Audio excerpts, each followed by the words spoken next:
I would like to welcome everyone to today's webinar. Our presenters today are Debbie Dijak, Melissa Heflin, Lisa Johnson, Val Kreil, and Joseph Ray. Debbie Dijak has served as the education coordinator at the Archie Hendricks Senior Skilled Nursing Facility on the Tohono O'odham Nation since 2011. She has been an adjunct faculty member with the Arizona Geriatric Education Center and the Geriatric Workforce Enhancement Program. Debbie has also chaired the Elder Care Consortium's Education and Training Subcommittee. She holds a bachelor's degree in nursing and a master's degree in sports psychology, specializing in wellness and stress management. Joseph Ray is an independent living specialist who believes in assisting Native Americans with physical and mobility impairments with information about resources to improve their quality of life. He has spent 25 years as an advocate for Pueblo people with disabilities. He is a Laguna Rainbow Corporation Elder Care Services board member, and his focus for elders is long-term care and community-based services. Lisa Johnson began working in healthcare quality in the early 1990s. Lisa went back to school and became a registered nurse in 2010. She returned to quality improvement work in 2013, this time with the Alaska State Quality Improvement Network, Mountain Pacific Quality Health, helping the collaborative of nursing homes across the state with improvement projects. Melissa Heflin is a Nupiaq, born and raised in Nome, Alaska. She received her bachelor's degree in Health Services Administration with a minor in Human Services from Alaska Pacific University in 2011. She has supported the needs of Alaskans for 14 years through her work at the Alaska Native Tribal Health Consortium. Melissa has worked in elder outreach since 2012, and most recently she has served as the Elder Rural Health Program Coordinator. Val Kreil has been the administrator of Utuknat Enot for the past 3 years and has over 30 years of experience as a successful long-term care administrator. He's currently working on getting seal oil approved for long-term care facilities. A native of Ohio, Val has a bachelor's degree in psychology from the University of Cincinnati. I'm now going to turn it over to Joseph Ray. He's going to talk briefly about the webinar title. Good morning. Yes, be at the table, not on the menu. That term comes from the disability community, where one of our, many of our actions result in us being needing to be at the policy-making table, instead of hearing about the policies or recommendations that and legislation that affects people with disabilities, especially our elders in Native communities. So that's where that term comes from. Be at the table, not on the menu.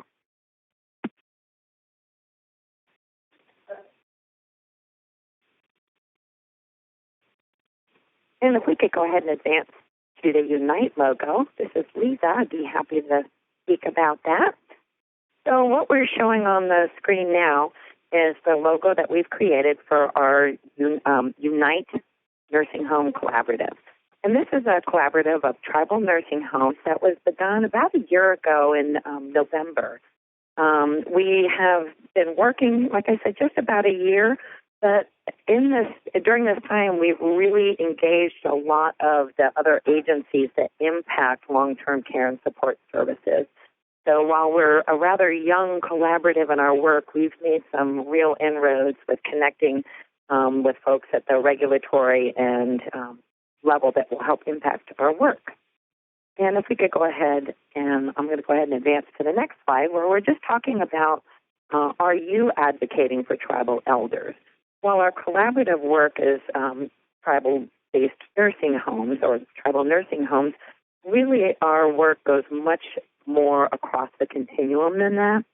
And the question that we want to pose to folks is, our tribal nursing home collaborative has been working on traditional foods during this time, but it's a continuum of care across different settings and services. So we just want to put that out there, that how are you advocating for tribal health?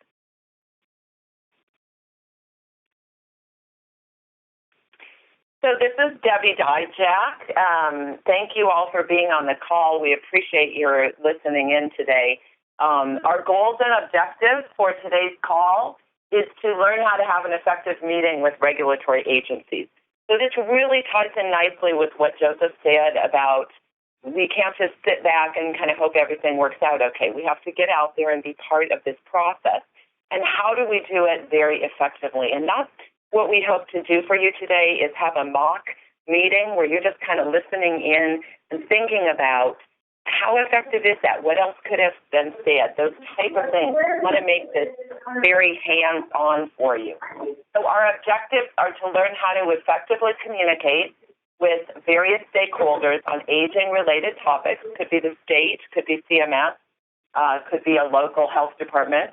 We want to learn how to effectively anticipate and negotiate regulatory challenges and hurdles. And if you've been doing this work for a while, you know there are many of them, and we'll point them out to you today. Learn how to use advocacy and education to successfully initiate change. The key there being successful. You know, we want things to change. We want things to be different, but how do we do that? How do we get what we want? How do we be successful? Practice strategic thinking. So as we're doing this mock meeting and you're listening in, we'd ask you to use the whiteboard to ask some live questions like, gee, maybe she should have asked that, or here's something that wasn't asked. Or so use that time where we're talking and you're listening to kind of think strategically. If you're trying to accomplish this, how can we best do it? I'll now turn it over to Val Creel. Hi, good morning. This is Val, and our agenda today is going to be talking about how to initiate and run a meeting. And like with all projects, you have a starting process. Where do you start? And sometimes you may be taking this journey, and this may be the first time anyone has taken the journey, especially when we work with traditional foods. So we're going to talk about following an algorithm. How do we make a problem workable? Today we will present one such algorithm that hopefully you will find useful in your adventure. Who do we contact? And can this be what agency or agencies? And what about families, residents? What kind of barriers are there? Is it prohibited under the food that you're looking for under current regulations? And secondary, you also have other issues such as availability, cost. Is the food seasonal? Is it for sale? Who regulates that food? And sometimes you're going to find that there's more than one agency involved. Ask who's at the table and what is their perspective. So when we look at trying to work on getting a traditional food involved, what are the other partners in there? You know, is it what agencies, what people? And what is it in terms of the tribal members? Tell us why that food is prohibited or whatever that is. And it's important to understand why so that if you're looking to solve the problem, you have at least a direction to go. How do we make this work? We have to lay out a map of how do we solve the problem, because that's what this is all about. And how do we deal with unexpected? And you can lay out any plan, but again, there's going to be challenges with even the best of plans. So how do we adjust? How do we deal with failure? And if one approach doesn't work, then we develop another approach and take a look and see what maybe a different direction that we can go. And the Unite traditional food algorithm is really what we recommend as a best practice, and this is from experience that we have had, members of Unite, in terms of helping, solving, or trying to tackle the issue of traditional food. Advocate for a traditional food committee in each tribal nursing home. Find out what the elders want. What do they want? What do they need? And think big on the problem. So if we tackle it, let's take a look at the big picture of it. Always include your dietary department. There's important questions that we may not think of, but they will. And always reference the Farm Bill. It's a federal legislation that is looking to allow traditional foods to be served in different healthcare and school institutions. The Pioneer Network is a wonderful resource for person-centered care dining standards. And share what you've done, what you learned with tribal leadership and at tribal conferences, because it's important because we're all in this journey together. The Unite provides ongoing support for tribal nursing homes on this topic. So if there's questions, we can be a resource for you. Okay, thank you. Now we're going to go into the portion of today's webinar that uses the Whiteboard feature. This feature allows you as audience members to interact with the presenters. So when the presenters get to the portion where they're asking questions, you will see a column appear on the left, and there's an icon that looks like the letter T that you can click, and then you can click into the white space around the question to type your response. Turn it back to the presenters now. Hi, this is Melissa Heflin, so I'm going to talk about the topic for today. It is the use of still oil in our tribal nursing homes in Alaska, an initiative in the works.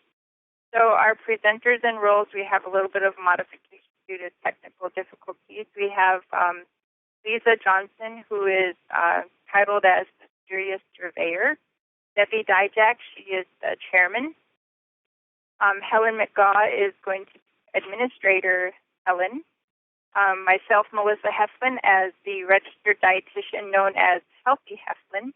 And Belle Krill as the elder and nursing home resident known as Valiant Belle.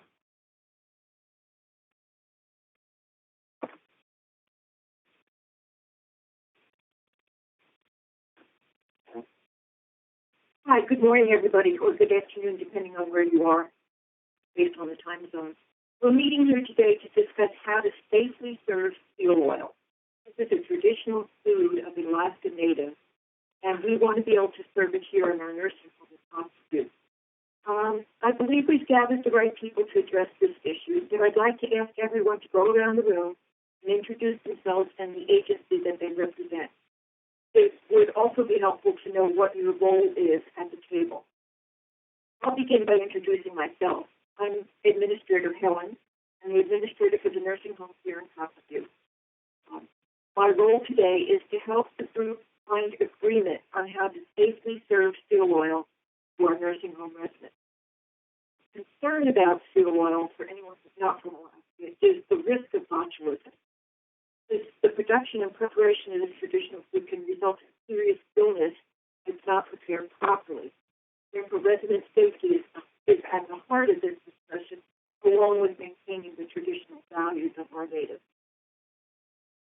Good morning. My name is Valiant Belle. I'm here as a member of the Inupiat people who live here in Kotzebue.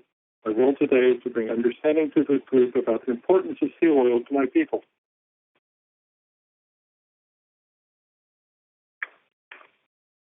Hi, everyone. My name is Debbie Chairman, and I am here representing the tribal leadership in Coxonview. And I hope I can also shed some light on why seal oil is so important to our residents who live here in the nursing home. And I'm going to be bringing information back to my people so they can support what you're trying to do here with serving traditional foods to tribal elders in Coxonview.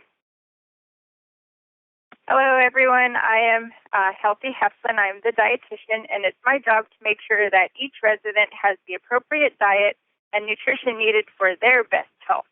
I've done a lot of research on seal oil and its benefits, and I feel it is my role to educate others here today about how seal oil can support a resident's health. Hi, and good day. I'm a serious surveyor, and I'm here representing health facilities licensing and certification for the state surveyors. It is my role at the table to ensure that all state and federal regulations are followed. I'm happy to support serving traditional foods in the nursing centers we survey or inspect, so long as we're able to ensure the safety of the food. thank you all for the introductions. It's really a powerhouse that we have at the table here today. Let's go ahead and open the floor to discussion. Gathering and hunting of traditional foods is more than just a diet. It's a way of life for Alaskan Native people. You say we had rights to live here just as we would at home, but seal oil was one of the things we had at home. I don't understand. It makes no sense. Well, this is Chairman Debbie. Valiant Val, those are excellent comments. Why can't we serve the food that our elders have eaten for generations? Are the regulations, what's the problem? They're not allowing our elders to enjoy the quality of life they had before they showed up at the nursing home? Well, I'm hopeful that by bringing everybody together to discuss traditional foods in the nursing home, we can make progress so that we're able to serve these foods to our elders. The foods that they've eaten for generations. We all recognize it's an important aspect of quality of life and dignity, but we have to ensure the food safety as well. And that's the catch right now, ensuring the food safety. I'm so glad that we're meeting today to discuss this because as a dietitian, I see so many benefits of a traditional native food diet. In terms of health benefits, seal oil is an excellent source of omega-3 fatty acids. And one of the studies found that the mean intake of omega-3 from fish and sea mammals that are native to the Alaskan waters, the participants' diets were over 20 times the U.S. general population. So in addition, 3 ounces of seal meat has over 80% of the daily iron requirements, while a cup of spinach has less than 20%. Well, as a state surveyor, I certainly agree with the health benefits for sure. But according to F371, the intent is to ensure that the facility obtains food for resident consumption from sources that are approved or considered satisfactory by federal, state, or local authorities. The state doesn't wish to prohibit elders from eating their foods, but under which authority is the seal oil approved? Well, this is Chairman Debbie. It seems to me that the people that won't let us eat our food have never even had the food that we're trying to get. They don't trust us to make seal oil when we are the experts. No one does it better than we do. We have been doing this for 10,000 years. This is Valiant Val again. This is our sustenance. Why are we not allowed to eat our own food such as seal oil? It has kept us alive when there was limited food, and it is our butter. We don't care about approved authority. We just want to eat the foods that we've always eaten.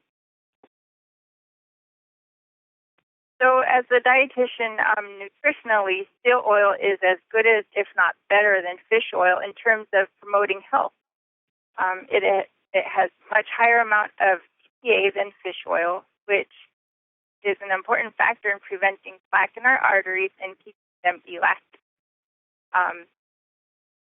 In traditional diet on a whole is healthier than a lower 48 diet. There's not as much processed items in our foods or added sugars. So with the introduction of processed foods, adult native obesity rates have increased to 35.4%, which is higher than the non-native rate of 25.7%.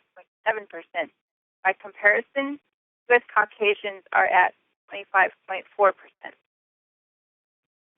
Well, as a surveyor, I certainly appreciate the health benefits that our dietitian is mentioning, but I've contacted my counterparts at the Department of Environmental Conservation, or the DEC, whose mission it is to protect public health at regulated food, seafood, and public facilities.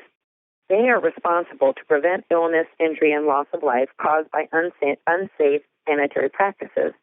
It's their position to stand by the state regulations which currently prohibit serving of seal oil with or without meat due to this high incidence of botulism. Again, food safety is imperative from their perspective and ours.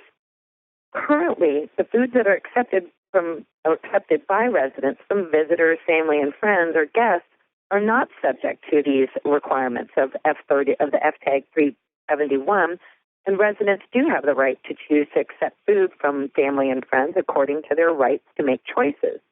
This is a workaround that many nursing homes in Alaska have used as a way to provide traditional foods. But another concern I have is that the type of diet that a resident is on and how that is considered.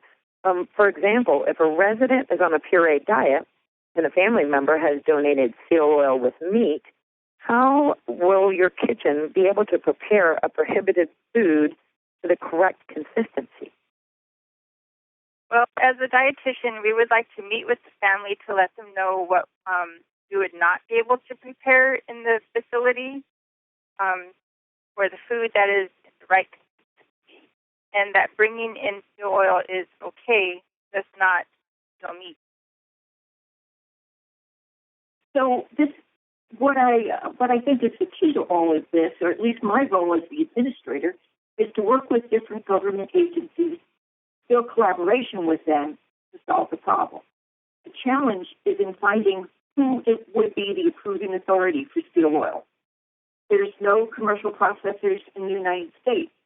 The first thing to do would be to check with the state DEC and then federal agencies.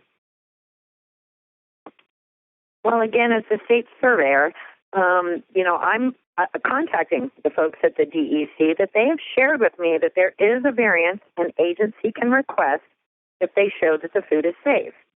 This would involve writing a HACCP plan as well as showing that the seal oil is safe. And for those of you who are sitting at our table today that don't know what an HACCP plan is, it is a hazard analysis critical control point, and it analyzes a production process from beginning to end. At points in the process, thresholds and critical limits are set to ensure food safety. The seal oil would have to be made at a state-approved facility, not in the wild, due to the difficulty in controlling conditions consistently. Well, because there's no commercial manufacturer of seal oil, it's important for us to find a local source for seal oil. As the tribe already has a facility that's been approved for processing wild game, and that's been approved by the state, it would have to be processed there. The process would have to be then approved by the state. Well, thank you, Administrator, for that information. This is Chairman Debbie speaking. So who will be paying to make sure the seal oil is processed correctly if there is approval of this process? We shouldn't have to buy it because our elders, their families make it every year. We do not sell it to others. So do we need to have each person use the state-approved facility if we want to then serve it in our nursing home kitchen? Well, each community will have to resolve that question. There is a variance approval process that the state has that would be submitted by each entity wishing to serve seal oil.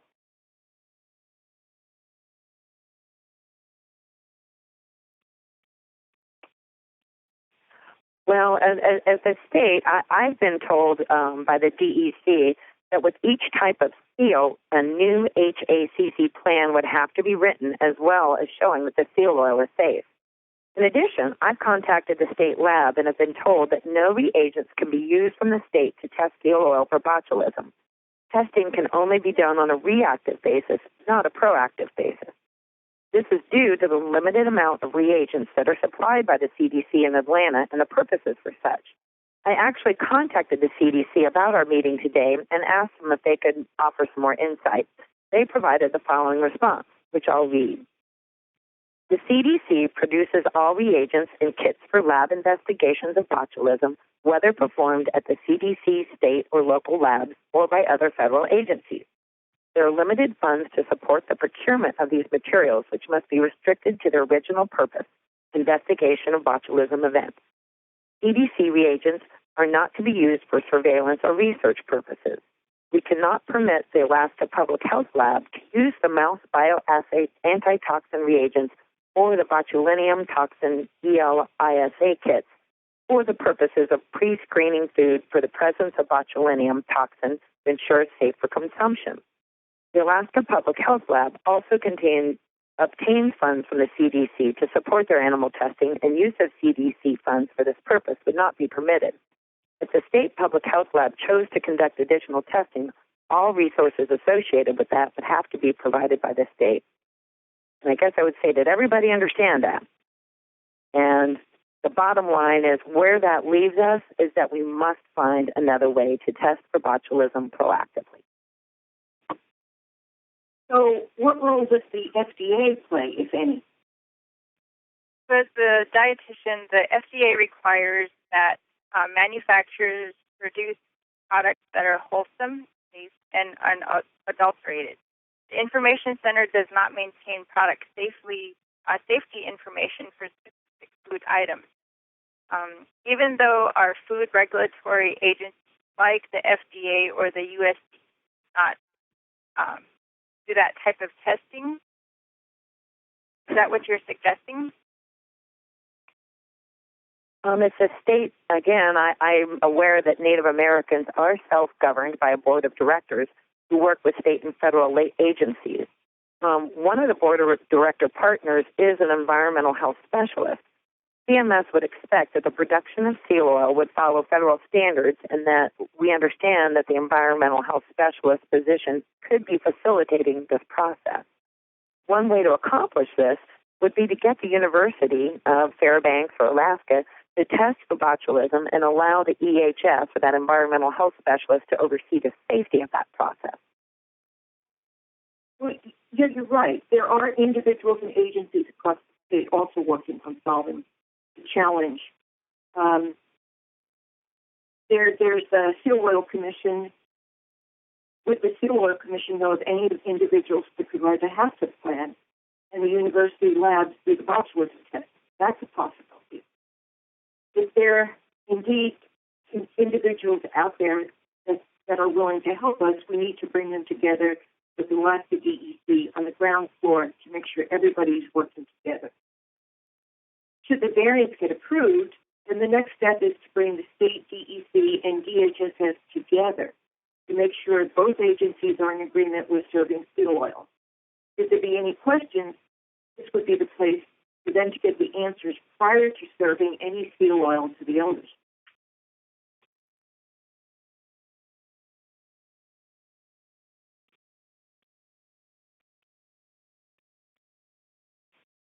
Okay, so this is Chairman Debbie. Would the administrator like to close the meeting? Well, I thank you all for participating with us this morning, this afternoon, depending on where you are.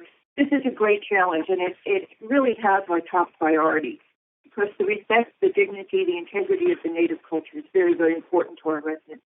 And we really believe if we can make this move forward, we'll be able to make a difference in some of the things that we are concerned about in our elders, weight loss, unnecessary meds, behavioral issues. It's really a thing that we have to move forward on and move forward safely. And I think we have set the model when we broke the code on traditional food. I think we have a good direction going here. I thank you all for your participation, because you can see how everyone at the table has a role to play in this. It's important that we talk with each other and bring our thoughts together. Thank you, Administrator. Thanks, everyone. We'll be back on the call next month. Thank you.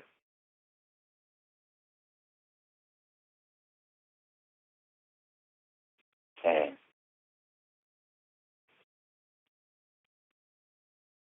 Katie, would you like to actually, I'll go ahead and do the summary slide, and then we'll open it to questions and answers. So thank you all for listening to this mock meeting that we had on traditional food and seal oil. The summary is that we just want to share with you that we, as a group of tribal nursing homes and those of us advocating for tribal elders, are all on the same journey together. So we need to move forward and to see what can be done, and we really want to encourage you in your efforts to do this. We are definitely willing to take emails. If you use the link to our website, then you can actually contact us through that website. And we can, if you give us your email, we will get back to you and give you any encouragement or support we can in your work with tribal elders. Thank you for listening today, and I believe Katie will open this now to questions and answers. Thank you so much. So this is our time for questions and answers. If you have a question, please go ahead and type it into the Q&A box located at the bottom right side of your screen. And please let us know if you're running into any technical difficulties using the whiteboard. This is Lisa, and I believe we had a question about are there ways to reduce the risk for botulism when preparing the seal oil? I'm not sure if our friends in Coxview might be able to take that question. I'm not an expert on the subject, but I know they've done some work there, and if not, we will find out an answer and get that back to you.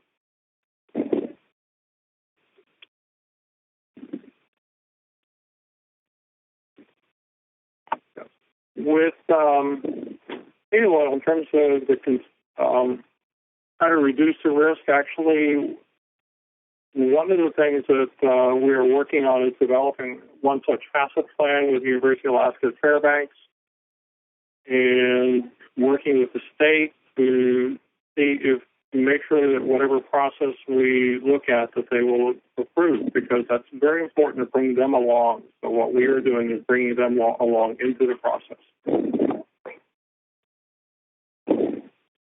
And I guess just to add a little bit, for those of you from the lower 48 that may not be aware of seal oil, what it is or why there is this risk of botulism, the way it's been traditionally prepared for many, many thousands of years has been a very low risk, but with some of the anaerobic processes of modern-day production, there is now an increased risk of botulism around seal oil. Okay, and another question that's on the board is what current regulatory hurdles are a challenge to long-term services and support? So I don't know if anyone wants to address that specifically. It could be on this topic of seal oil in traditional food, or it could be on another topic in terms of hurdles. I know that this collaborative has done some advocacy work on a federal level. And sometimes it's a matter of clarification and agencies at federal and state levels talking to each other and trying to figure out who does what and who knows who. And it always is helpful to have a contact person, is what I found. I was participating in June in a policy institute, and I found that it was very helpful to make that initial contact, and oftentimes that person will refer you to someone else. And as you keep going, you kind of figure out who knows each other and who really is passionate about the issue that you're passionate about, and then to connect with them in that way. So I would really encourage you, if you send an email and you don't get an immediate response or they refer you to someone else, not to get discouraged about that. Because the USDA alone, when I was on their website originally, had 74 pages, not 74 pages, 74 pages of people who worked for the USDA. So it was extremely overwhelming when I first started that process. So I see we have on the whiteboard a question posted about what problems people have run into when trying to initiate change. And I think, Debbie, you bring up a good point that one of the problems is just to trying to figure out where do you even start. But I'd love to hear from the audience if there are some other challenges and hurdles that you found as you've been trying to initiate change, and not necessarily around a topic as specific as traditional foods in the nursing home. And again, to type onto the whiteboard, you can just click the letter T that's to the left of the question there, and then click onto the white space to type.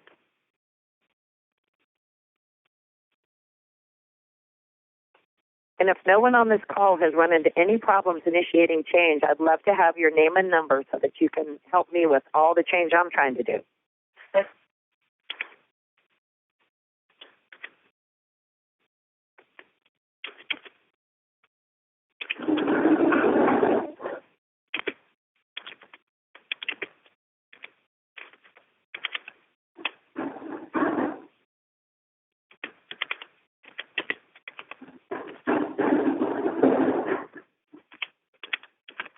Well, this is Lisa again, just trying to get folks in and thinking about some questions here. And I do see one's popped up, people not willing to look at another side or point of view.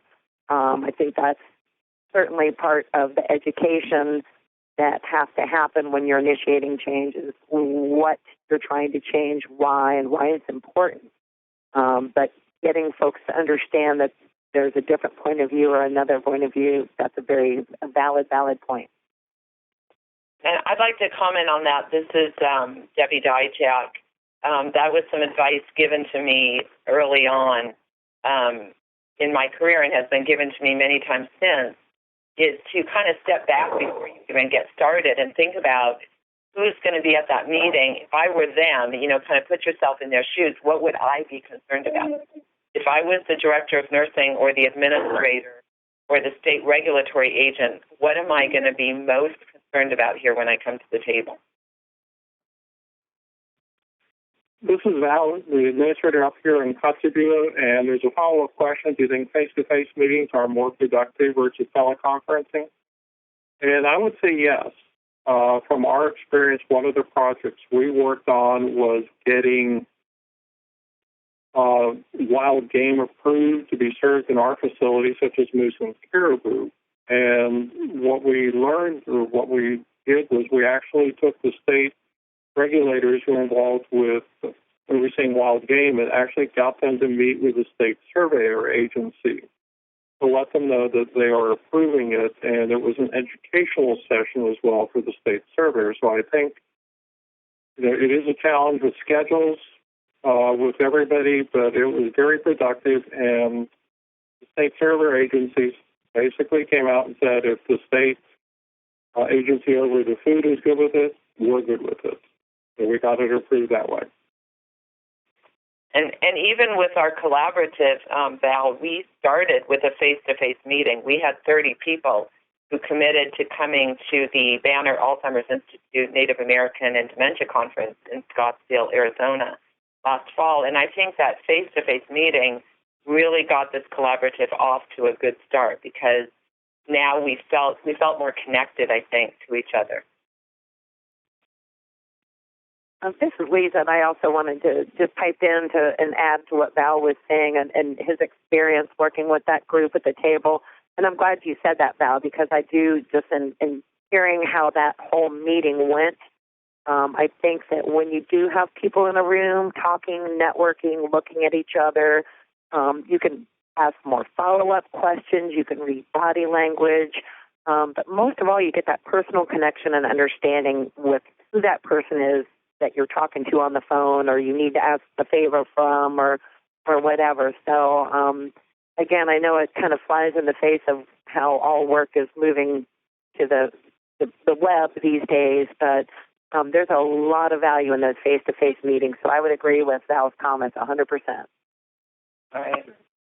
I see there's a comment here about trying to overcome the "but we've always done it this way" mentality. I don't know, Joseph, you might have something to comment about that in your work.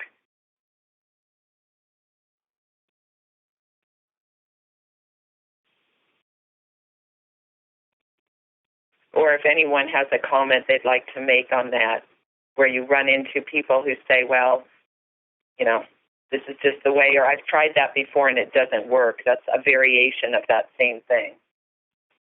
Yeah. So this is Debbie, this is Val again. If I could respond just real quick. One of the interesting challenges is that we actually run into our elders saying that. And one of the educations we work with is educating our tribal members what there are regulations. So how do we solve that problem? And sometimes it works also the other side too. So we try to understand, and like as we had talked about on running the meeting, is understanding the perspectives of everyone. The better we can understand them, what is their perspective, the more gives us a chance to actually solve the problem and, as we said, use the algorithm. Good. And Melissa, go ahead. So I was just going to say, in regards to the what we've always done this way mentality. So a lot of our elders, and one of our values of Alaska is the avoidance of conflict. So they don't want to create tension for the environment that they're residing in. So if they've always served, don't get me wrong, there's nothing wrong with chicken, rice, and corn and green beans, but if that's not what they're used to and they don't want to create any conflict, they're not going to say anything. And this is Lisa. I feel I have to add my 2 cents to that question because I work in quality improvement, where that's a common response to a change. As well, we've been doing fine doing things this way for forever. But I challenge that when you look even at something like how new mothers were treated in the hospital, 50 years ago, versus how we've used science to advance healthcare to a new best practice for post-delivery care. So if we keep doing things always the same way, we're never going to initiate change. We're never going to get better. We're never going to improve. So I think it's a common roadblock, but it's one that I like to jump over quite quickly.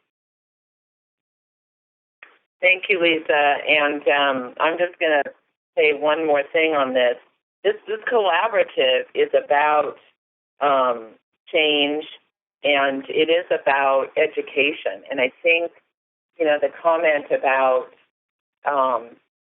problem solving, I put something on the whiteboard about we need to educate in that process of problem solving because it doesn't have to be confrontational necessarily. So a lot of people, when they think of conflict, they think of confrontation, but I'm not sure necessarily those two have to go along. Because you can disagree with someone, but I think giving people a chance to speak, and sometimes at some of our meetings we use like a stick or something that we just, that give it to that person and then they have a chance to speak and no one really interrupts them. And it allows those perspectives to get out there and there's not as much, interruption or, feeling like nobody was listening to me.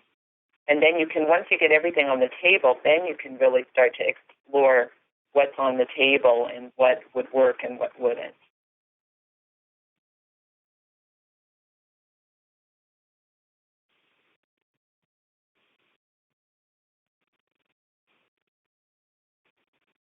I believe the third question that's up right now is what federal, state, and local agencies have you worked with and what was the result? So if anyone has something they'd like to type up on there, we'd be happy to, if you want to just tell us a little story or, was it a positive or negative result from a meeting that you had or a telephone call or an email that you sent?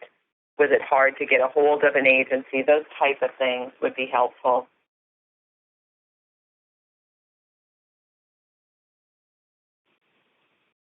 Val, do you want to just make a comment about maybe a story from one of the meetings or one of the early efforts that you made on the seal oil advocacy issue? I think the most interesting one that we had was our trying to actually talk to somebody from the FDA. And as you had said, when your experience of the USDA of 76 pages, I believe, of names alone, when we tried to reach the FDA, we just went in circles. And we kept just getting typed responses back from someone in Washington. And unfortunately, because there's no interstate commerce involved here, that we're fortunate that we didn't have to really get into the FDA. But in terms of advocates, here in the state of Alaska, we are very fortunate with the people from the Alaska DEC. We're extremely supportive, and they're wonderful public advocates. They've said, this is a problem, let's see what we can solve. And I think that caught us off guard in terms of here you have actually a state-supportive agency who actually understands your problems, your challenges, and is willing to work with you.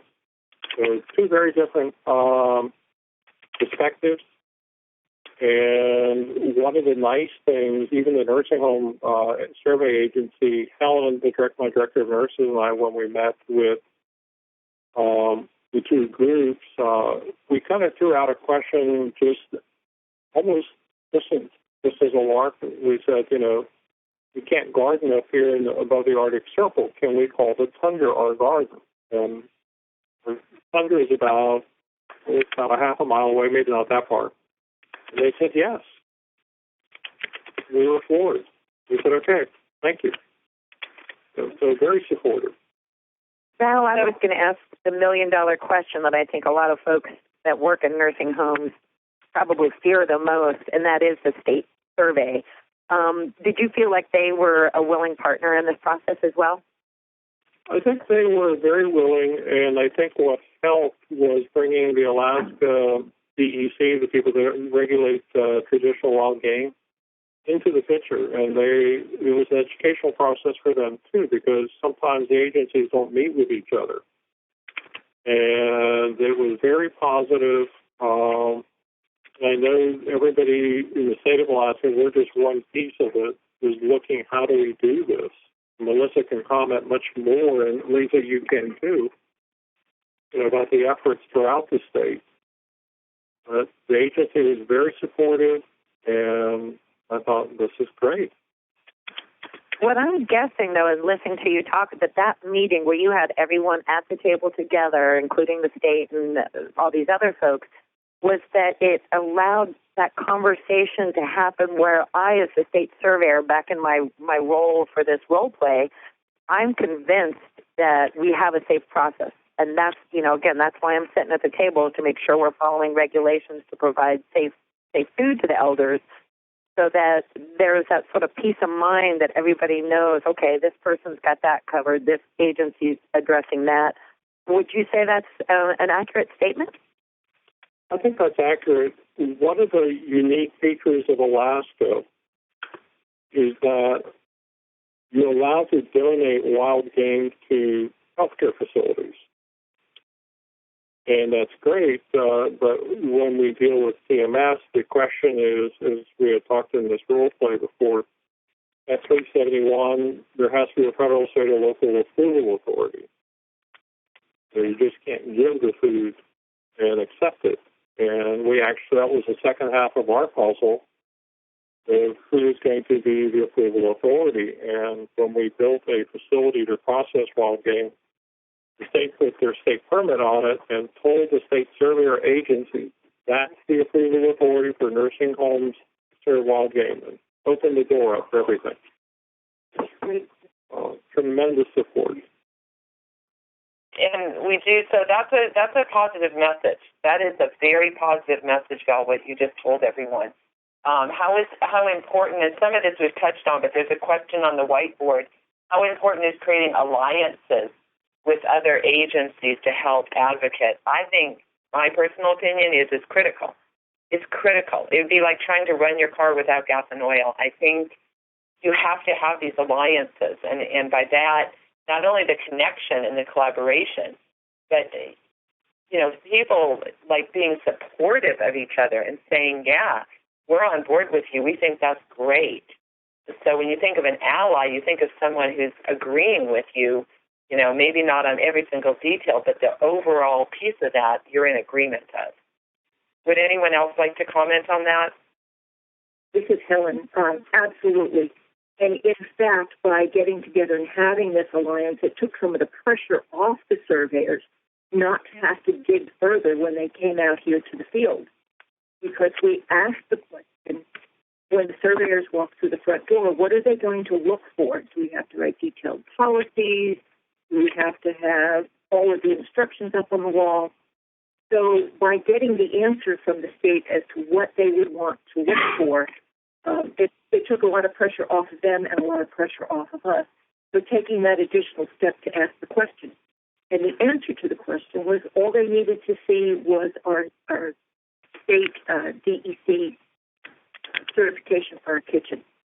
So once our kitchen was certified that we were processing our food properly, that's all the state looked for when they came through on the next survey. What a relief. Wow. That is really, good information, because, it's all this work that's done ahead of time. So when the questions come from the surveyors or whoever, you're prepared. It's like being prepared. It's like, oh, yeah, we've thought that out. We've had these 3 meetings. Here's what we worked out. Here's what everyone agreed on, and it's documented. Would you agree the importance of documentation on those type of things? Oh, absolutely. We followed up that meeting with a letter to the manager of the state survey team and said, this is our understanding of our meeting with you on this date. And she verified in writing and sent it back to us so that we had it all written down. And we stuck that in our first hour book. There you go. And one last comment. The approvals also went all the way to the regional CMS office. They supported the state, so very important there.